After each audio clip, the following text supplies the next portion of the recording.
Hello everyone, welcome back. আমরা এতদিনে হচ্ছে কি আইডি এবং হচ্ছে কমান্ড প্রম্পটে কিভাবে হচ্ছে একটা কোড রান করতে হয় সেটা দেখছি। তো আজকে আমরা একটু বেসিকটা বুঝবো যে আসলে একটা আইডি অথবা আমরা যখন কমান্ড প্রম্পটে একটা কোড রান করি, তখন সেখানে আসলে যে আমাদের যে কম্পাইলার যে কাজগুলা করে সেটা আসলে কিভাবে করে। এই ধরনের একটা বেসিক কনসেপ্ট আমরা আজকে ক্লিয়ার করব। তো প্রথমে আমরা যখন কমান্ড প্রম্পটে একটা কোড রান করছিলাম, আমি তখন হচ্ছে কি করছিলাম, আমরা হচ্ছে ফার্স্ট একটা কোড লিখছিলাম নোটপ্যাডে এবং সেটা হচ্ছে কি as a dot C file হিসেবে আমরা কিন্তু সেভ করছিলাম।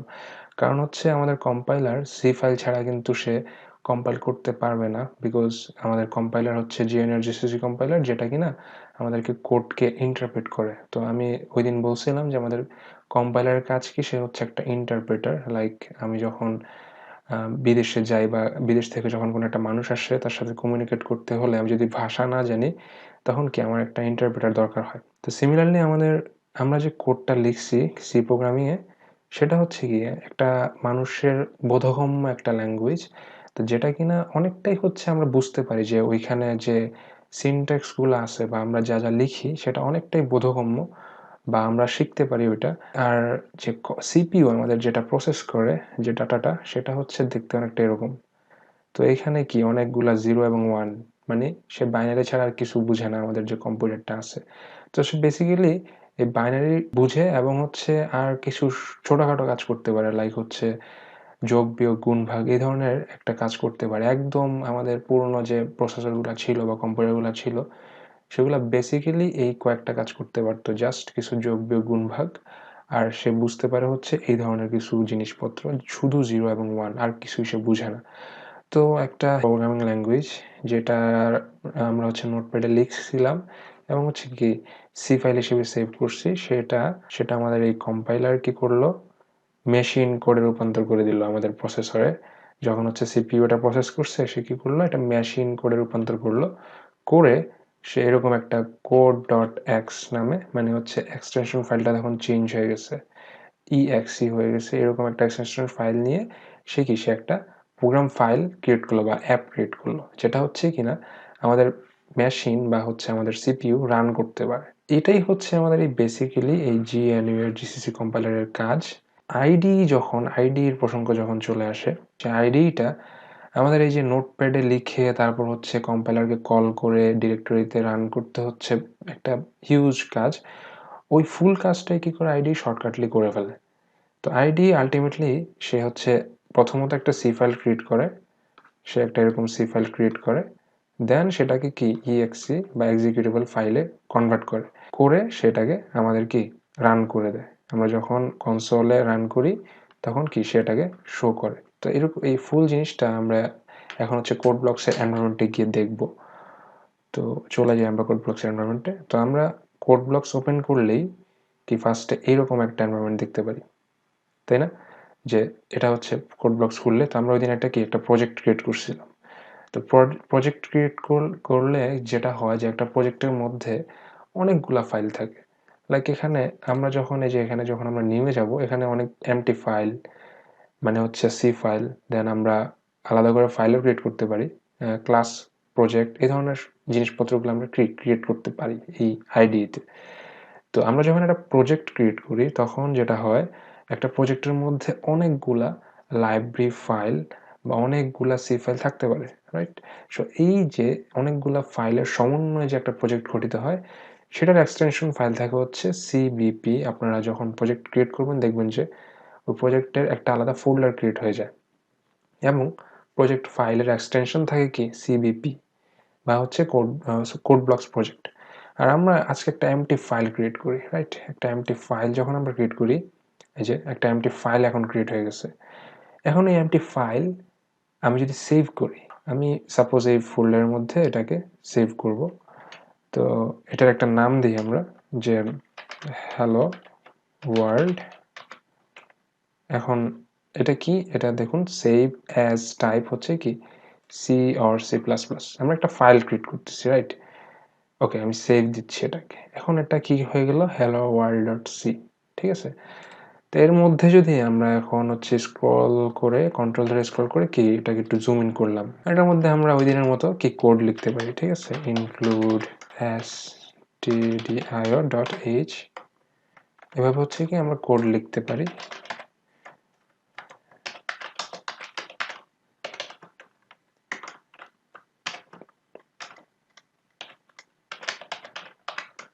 তো আমরা এই ধরনের একটা কোড কি এখানে লিখতে পারি। এখন লেখার পর এটা তো আমরা সেভও করে ফেলছি, রাইট? সো আমি যে ফোল্ডারে এটাকে সেভ করছি আমি সেই ফোল্ডারে চলে যাচ্ছি। তো আমি ওই ডিরেক্টরিটা ওপেন করলাম, যে ডিরেক্টরিতে আমি এই ফাইলটাকে সেভ করছি, যে হ্যালো ওয়ার্ল্ড, যে hello world.c, এই ফাইলটা কি এখানে সেভ হয়ে গেছে, রাইট? আমি যদি এই যে আমি তখন ওই দিন কি এটাকে বিল্ড এন্ড রান করে আমি আউটপুটে হ্যালো ওয়ার্ল্ড পাইছিলাম। আমরা হচ্ছে যখন প্রজেক্ট ক্রিয়েট করছি আমরা সব আউটপুটকে কনসোলে দেখতে চাইছিলাম, আমরা হচ্ছে কনসোল প্রজেক্ট ক্রিয়েট করছিলাম। তো এই প্রিন্টএফ এর মধ্যে এই কোটেশন মার্কের মধ্যে যা থাকে সেটা হচ্ছে কি কনসোলে সে আউটপুটে প্রিন্ট করে দেয়। এটা হচ্ছে লাইক এই কম্পাইলারের এই প্রিন্টএফ যে জিনিসটা আছে, যে এইখানে যে প্রিন্টএফ লেখাটা আছে, এটা যখন কম্পাইলার দেখে তখন সে বুঝতে পারে তাকে এই কোটেশন মার্কের মধ্যে যা আছে সেটা কি স্ক্রিনে শো করতে হবে। এবং এটা এই যে এখানে \n সেটা হচ্ছে একটা স্কেপ ক্যারেক্টার যেটা কিনা নিউ লাইন ক্রিয়েট করে। তো আমরা এগুলা পরবর্তীতে আরো ভালো করে ডিসকাশন করব। এখন আপাতত জানি যে এই জিনিসটা হ্যালো ওয়ার্ল্ড প্রিন্ট করবে বা হ্যালো ওয়ার্ল্ড এটা আমাকে আউটপুটে শো করবে, রাইট? এই প্রোগ্রামটার কাজ হচ্ছে সে হ্যালো ওয়ার্ল্ড আউটপুটে শো করবে। তো আমি যখন এই সেম কোডটাই আমার আমার কমান্ড প্রম্পটে যখন আমি নোটপ্যাডে লিখছিলাম তখন কি সে আমাকে কমান্ড প্রম্পটেও কিন্তু হ্যালো ওয়ার্ল্ড শো করছিল। তো আপনি if you can remind it please ওই ভিডিওটা আবার দেখে আসুন এবং দেখুন যে কমান্ড প্রম্পটে সে আমাকে হ্যালো ওয়ার্ল্ড শো করছিল। এখন এই জায়গায় যে দুইটা অপশন দেখতেছি আমরা এটাকে রান করার জন্য, আমি কনসোলে দেখতে যাচ্ছি সে আমাকে হ্যালো ওয়ার্ল্ড দেখাচ্ছে কিনা। তো এখানে আছে বিল্ড এবং এখানে আছে রান, একসাথে আছে হচ্ছে বিল্ড অ্যান্ড রান। তো বিল্ডটা হচ্ছে ওই কাজটাই যে কাজটা আমি বললাম যে সি ফাইল থেকে সে আমাকে একটা এক্সিকিউটেবল ফাইল বিল্ড করে দেবে, রাইট, ক্রিয়েট করবে। তো আমি যদি এটা বিল্ড করি, ওকে বিল্ড ক্লিক করছি, এখন আমি দেখাই ওই ডিরেক্টরিতে, যে ডিরেক্টরিতে হচ্ছে আমার হ্যালো ওয়ার্ল্ড ফাইলটা আছে, এই যে দেখুন ওই ডিরেক্টরিতে জাস্ট তখন একটা নোটপ্যাড ফাইল ছিল বা সি ফাইল ছিল হ্যালো ওয়ার্ল্ড। এখন এই ডিরেক্টরিতে একটা hello world executable file create হয়েছে, রাইট, এই যে সি অ্যাপ্লিকেশন ফাইল। ওকে এটা হচ্ছে সেই এক্সিকিউটেবল ফাইল। এটার প্রপার্টিসে গিয়ে আমি আপনাদেরকে দেখাই। অলরাইট, এই যে এটা হচ্ছে একটা exe ফাইল, এটা ক্রিয়েট হয়ে গেছে। তার মানে এটা হচ্ছে আমার এই প্রসেসর রান করতে পারে এই ফাইলটা। তো আমি যদি এখন এটাকে রান দেই, এই যে লুক হ্যালো ওয়ার্ল্ড, এবং আমি যে ডিরেক্টরিতে হচ্ছে এটাকে সেভ করছি সেই ডিরেক্টরিতে কিন্তু আমার এখন কমান্ড প্রম্পটটা রান করতেছে। মানে এই ব্ল্যাক স্ক্রিনটাই হচ্ছে আমার কনসোল। এখন অনেকে প্রশ্ন করতে পারেন যে এই আধুনিক যুগে এসেও কেন আমরা কনসোলে কোড করতেছি, মানে কোনো গ্রাফিক্যাল কোনো রিপ্রেজেন্টেশন নেই কেন? তো বা সবাই বিগিনার লেভেলে যারা থাকে সবাই হচ্ছে কি কনসোলে কোড করে শিখে ফার্স্টে, কোনো গ্রাফিক্যাল কিছু থাকে না, বা কোডিং এর বেসিক সবকিছু হচ্ছে কি সবাই কনসোলে শিখে। তো কনসোলে কেন বা হচ্ছে আমরা এই ব্ল্যাক স্ক্রিনে কেন আমরা আউটপুট দেখতেছি, এটার কারণ হচ্ছে আমরা এখানে যাই করি না কেন আমরা যদি এই হ্যালো ওয়ার্ল্ডটা প্রিন্ট করতে পারি তার মানে আমি যে কোনো গ্রাফিক্যাল রিপ্রেজেন্টেশনও একটা বিগ স্ক্রিনে শো করতে পারি। তো আমি যদি এখানে কোনো ক্যালকুলেশন করতে পারি তখন আমি কোনো গেমের গ্রাফিক্যাল রিপ্রেজেন্টেশনেও সেই ক্যালকুলেশনগুলো করতে পারি। আপনি যদি কনসোলে যদি আপনি ক্যালকুলেশন বা বিল্ড আপ লজিক এগুলো সবই করতে পারেন তার মানে আপনি বিগ প্রজেক্টেও সেগুলো করতে পারবেন। দ্যাটস ওয়াই আমরা সবাই হচ্ছে কি কনসোলে ফার্স্টে কোডের আউটপুটটা দেখি, কনসোল দিয়ে আমরা প্রবলেম সলভ করতে শিখি। আর কোড ব্লকসের এই জায়গায় এখানে থাকে হচ্ছে সে আমাকে কম্পাইলার এরর বা সিনট্যাক্স এররগুলো শো করে। তো আমি যদি এই মনে করুন এই সেমিকোলনটা কেটে দিলাম, ঠিক আছে, এখন যদি আমি এটাকে রান করার চেষ্টা করি তো আমি একসাথে দিচ্ছি build and run. Okay, so আমাকে সে বলতেছে যে 5 নাম্বার লাইনে, এই যে 5 নাম্বার লাইনে একটা রেড দেখতেছি, 5 নাম্বার লাইনে সে একটা সেমিকোলন এক্সপেক্ট করতেছে, এই যে এক্সপেক্টেড সেমিকোলন। আপনি হচ্ছে বিগিনার প্রোগ্রামরা এরকম হাজার হাজার বা crore crore compiler error, syntax error খাবে। সবাই হচ্ছে এটা ফেস করবে। তো এটা ফেস করলে আপনি এখানে ফার্স্ট এটা পড়বেন। এটা পড়েও যদি আপনি কোনো সলিউশন না পান, আপনি এটাকে এখান থেকে চাইলে কপি করতে পারেন। এই যে কপি কনটেন্টস এবং কপি করে আপনি Google ও করতে পারেন। যে এটা কিভাবে আপনি সলভ করতে পারেন। ইটস ওকে আপনি ভুল করতেই শিখবেন। সো এই ধরনের ছোটখাটো ভুলগুলা আস্তে, আস্তে আপনারা ভুল করেই শিখবেন। তো এই ধরনের অনেক জিনিস এখানে আছে লাইক হচ্ছে সেটিংস আপনি এনভায়রনমেন্ট এর কালার চেঞ্জ করতে পারেন। এনভায়রনমেন্ট এর স্টাইল চেঞ্জ করতে পারেন।